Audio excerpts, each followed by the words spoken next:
This is the Mercedes-Benz 190 SL, the car that defines sensuous drama for the Hollywood elite and still stops traffic 70 years after its debut. While the world in the mid-50s was obsessed with the raw power of the Gullwing, it was the vision of US importer Max Hoffman that brought this masterpiece to life, a stunning open-top roadster designed to bring elite styling to the everyday driver. Produced between 1955 and 1963, this car didn't just share a name with the 300SL, it shared its breathtaking design language, from the iconic rounded nose and wide star-studded grille to those elegant rear haunches that define mid-century cool. Under that sculpted hood sits a 1.9-liter Type M121 inline-4 engine. Utilizing twin-choke Solex carburetors, it pumps out approximately 105 horsepower, plenty of heart for that legendary Waftability on a coastal cruise.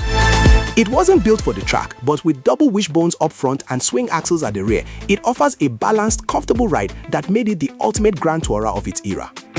Step inside and you're entering a cockpit of pure analog class. We are talking about a metal dashboard that is a literal work of art, featuring chrome-rimmed gauges, a massive ivory-coloured steering wheel, and hand-stitched leather that was built to handle the elements. Whether you were running the soft top or the classic removable hardtop, which even got a larger rear window in 1959 to boost visibility, this car was about versatility and presence. Nearly 26,000 of these were built, but today they are becoming some of the most sought-after silver screen icons in the collector world. The 190 SL laid the entire blueprint for every SL Roadster that followed, proving that you don't need a space frame chassis to make a permanent mark on history.